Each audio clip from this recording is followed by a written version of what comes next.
Hello everybody, this is Nate. I'm going to be doing a little bit of a different video today. The game is not too long. As you'll see, it's not terribly competitive. There's a lot of stuff going on, but not all of it's good. So what I am going to do today is I'm going to delve into some of the reasons why League has been interesting for me, why it's been consistently rewarding for me to play, and why it has kept me playing for basically 6 years now. I started playing toward the end of when I was in college, so it's been about 6 years, and it's been a while. It's been a lot of iterations, a lot of patches, a lot of new champions. Um, there's a lot of stuff going on. So um, let's just dive right in. The game's a short one, so it's not going to take too long. But the first point, I'm going to go over 3 points about games in general and how they can be successful or engaging or not successful in engaging. And the first one is going to be what I'll call aesthetics, which deals with concept, deals with execution, and it also deals with kind of what I'll call packaging. So basically, how does the game look? How does the game feel? How does the game how do we experience the game in a sort of sensory way? So is a game high graphics intensity? Is it low graphics intensity? Is there no graphics? Is it like, you know, chess online? Is it tic-tac-toe? Is it Crisis 2? I mean, these are all vastly different games. So there are changes and there are differences between how games are experienced. Some games are meant to be kind of immersive and graphics intensive and super engaging in that sense, and others aren't. Crisis 2, for instance, is designed, it was supposed to be a sort of visually extremely detailed game. Minecraft is not. Minecraft is one of the most successful games ever, but it's very clear on its focus, and its focus is not the sort of aesthetics. It still can be beautiful, and there are mods, and you can do a lot of really interesting things visually, but that's not the point. The point is not, the mechanics and the controls and all that stuff. So part of it is visual aesthetics, part of it's how smooth the controls feel. Yeah, is it laggy? Is it clunky? Is it very clean and smooth, etc., etc.? So that's the first point, aesthetics. The second point would be sort of attainability, I'll call it. This has to do with things like difficulty, has to do with things like learning curve, has to do with how much effort is required to sort of pick this game up and do well at this game. So again, I'll use a game like Dark Souls as an example, which Dark Souls has basically made a name for itself as a game that is very difficult to learn, very difficult to master, and it wants to be difficult. It wants to be challenging. It wants to be hard, which is fine. I mean, the developers and those who play it, this is what they're looking for. This is what they are proud of, as opposed to something like chess. Chess is extremely simple. I suppose the best version of this would be, a best example of this would be something like the game Go. The game Go is probably the simplest game in that you can place pieces essentially wherever you want to, besides self-capturing.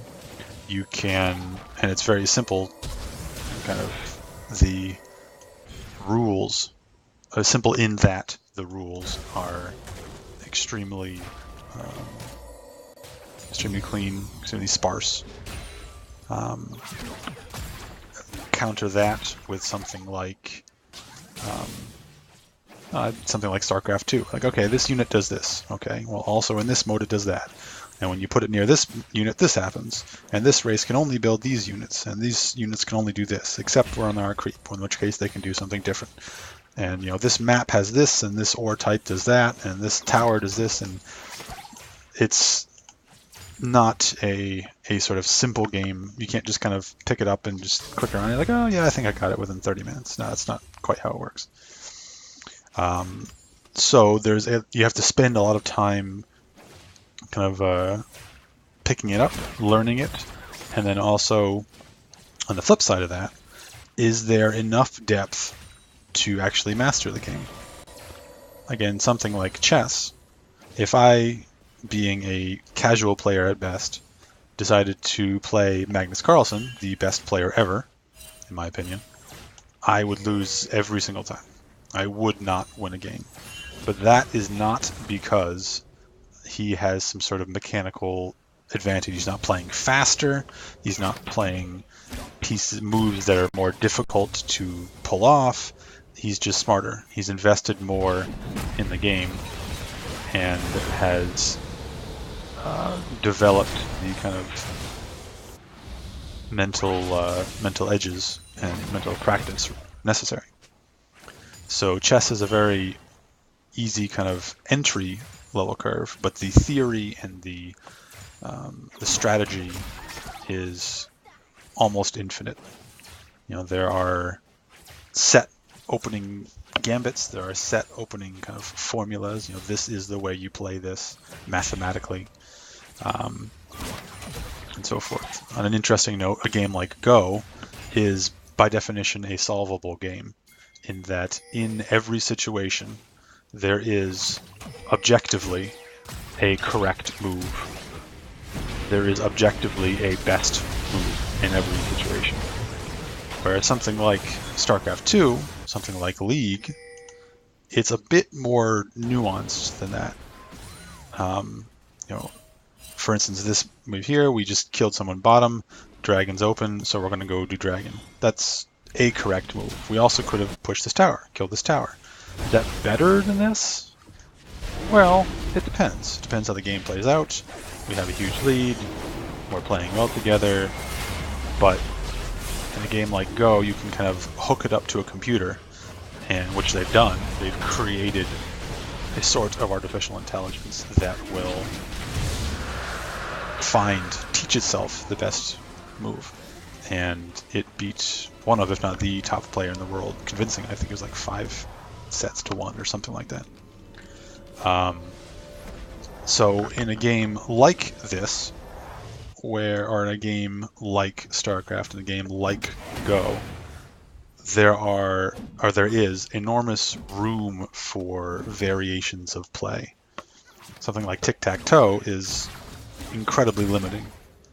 There's only 9 total moves, and each time you play a move, there's less moves to play. So each game needs to have a entry level that is challenging enough to be interesting, but not too challenging as to be off-putting. So that's the difficulty / attainability. Something like some game like EVE Online has an enormous learning curve, a very steep learning curve. Like, hey, this is my ship. Okay, I guess this is how I move around. Okay, I guess now that I'm with this other ship, I can do this. Okay, now I've learned this skill, therefore I think I can do this ship here. And once you master that, then it's moving into alliances and corporations. And you're like, okay, well, now that I'm in this situation, I can do this, whereas in that situation, I couldn't do this. And then once you get past that, then you get into alliance warfare and fleet warfare and sovereignty and titans and super capitals. And there's an enormous amount of information that your brain has to be able to process in order to play that game. Again, an extreme example opposed to something like tic-tac-toe, something like Go. Go, there are a couple rules, but you can place your chips, your pieces, your tiles anywhere you want. And then beyond that initial entry level, it's the enormous amount of strategy involved. So that's the difficulty / attainability / learning curve. The third point is what I'll call progression. This is a concept where it boils down to a couple different things. One would be repeatability. As in, if I play this game once, am I going to get something different out of it than if I play it 10 times, or 100 times, or 1,000 times? To fall back to an example like chess, if you play a game once with your 5-year-old nephew, you're going to have a profoundly different experience than if you played it for 3 years and you're trying to become nationally ranked. If you play StarCraft 1 against the AI, you're going to have a profoundly different experience than if you play against one of the top Korean professionals. Whereas if you play tic-tac-toe, again, I hate to keep using this example, but it's accurate. If you play tic-tac-toe against your friend, it's going to be basically the same thing as if you played against, I don't even know if they have tic-tac-toe leagues. I hope they don't, but the opponent does not matter. Whereas in multiplayer games like MOBAs and like EVE Online, like StarCraft 2, the opponent you are facing has an enormous impact on what sort of player experience you're going to have. So, is it repeatable? Is there depth to it? Am I learning? If I play this once, will it be better than if I play it 5 times, or vice versa? If I play it 10 times, will I be less than if I had played it 100 times? Can I improve?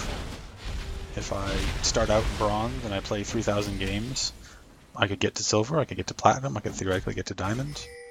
There's a sense of, if I invest time, then I can improve my playing experience.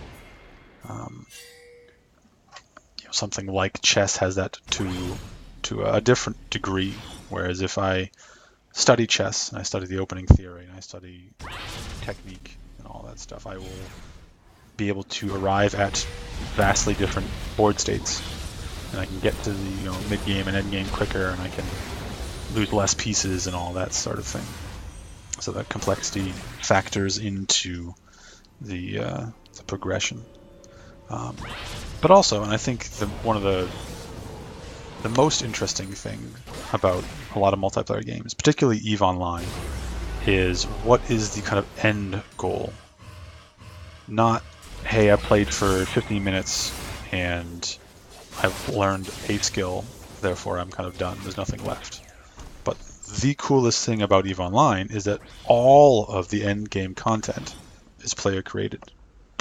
Every single bit of Alliance Warfare, every single bit of Super Capital Warfare is player created.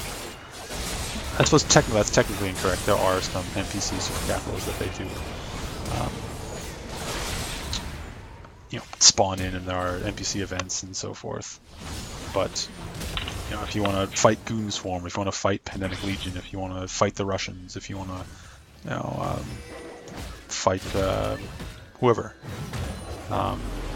that all that stuff is player driven, player created. As I mentioned earlier, if I want to, I played EVE for years, so that was a lot of fun. I was in Pandemic Legion for quite a while, so it was enormously rewarding to see the progression of the Alliance, and for me to pilot new ships and learn new strategies with the team and the Alliance, and so forth and so on. So the end goal in EVE Online is profoundly different than the start point. As in, if I play for 10 minutes, it is a vastly different experience than if I played for 10 hours.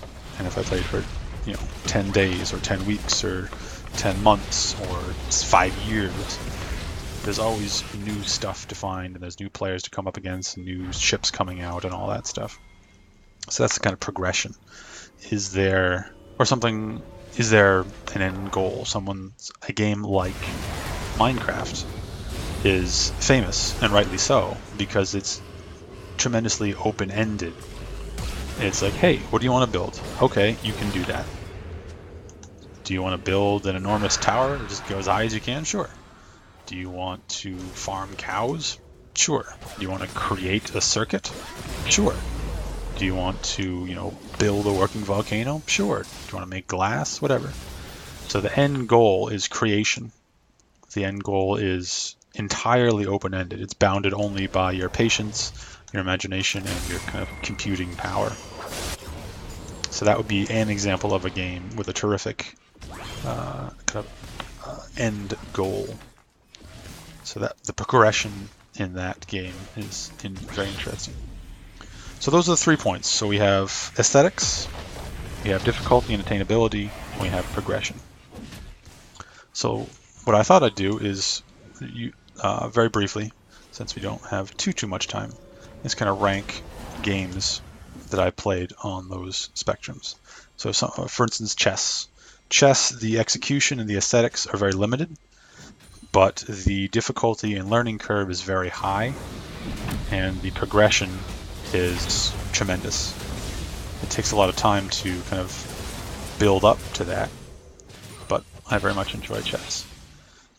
A game like StarCraft 2 has excellent aesthetics. The graphics are very good, the controls are fun, it's rewarding to control large armies. The learning curve is steep. There's a lot of units to learn, and maps and tactics and mechanics and control groups and queuing up units and production and micro and macro. It's all very intense. And the progression for StarCraft 2 ultimately comes down to, okay, I've beaten the campaign, now let's go for multiplayer. Let's rank up. Let's go through silver, gold, platinum, masters, what have you. I was never particularly good at StarCraft 2. I didn't put a whole lot of time into it. But I appreciated the end goal of kind of ranking up.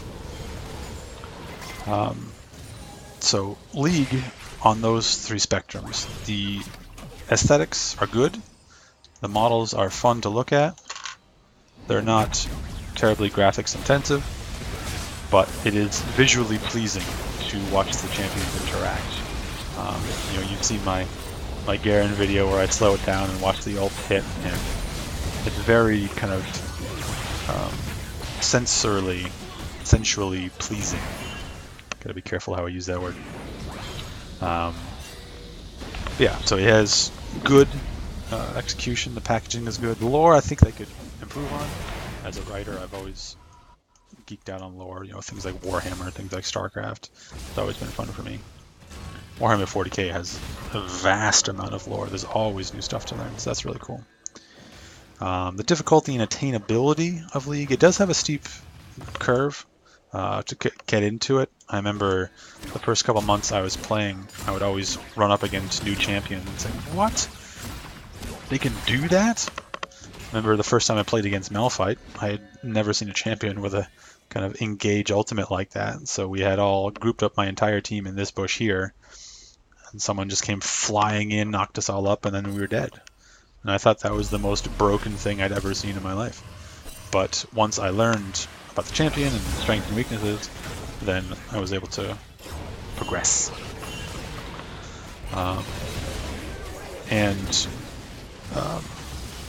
Normal play is much different from ranked play, and solo ranked play is much different from ranked team play, and ranked team play is much different from professional play. So it's very interesting for me to look at the differences there and say, okay, well, I've been gold for a few seasons, and then I managed to get platinum for a few seasons. What is that game like? What's the metagame? Is it stale? Is it boring? Is it fun? And then don't compare that to professional play. Okay, what's the metagame like? What's the changes for this season? What are the patch notes, etc., etc. So that's rewarding for me as well. And then the progression, the repeatability, I think is quite good. I always find myself, regardless of my kind of mindset going in, I always find myself challenged by a game, thinking, okay, how can I configure this scenario out? How can I improve? How can I make this better? How can I make my team win? What champion can I pick for my team comp? What objective should we go for next? How should we approach this team fight? How should we approach this gank? How can I be a better support? there's a lot of different layers of difficulty, of strategery. So to wrap up, as the game wraps up, as you can see, the score is not close. The gold total is not close. They had a very difficult time making that work, and we were able to snowball this quite quickly. So this game was not difficult, but I'm going to use this time, or I have used this time, to explore some of the things that makes League fun for me. So to recap, we talked about aesthetics, the visual kind of sensory feel of a game. We talked about difficulty and attainability. Talked about the learning curve. And we talked about the challenge required to make a game work. And we talked about progression.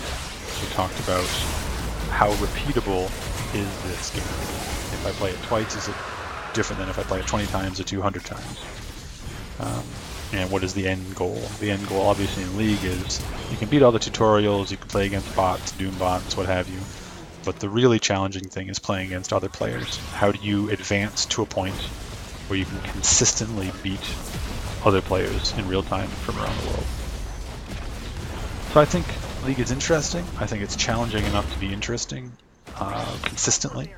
I think new champions coming out makes it fun to kind of learn all that stuff.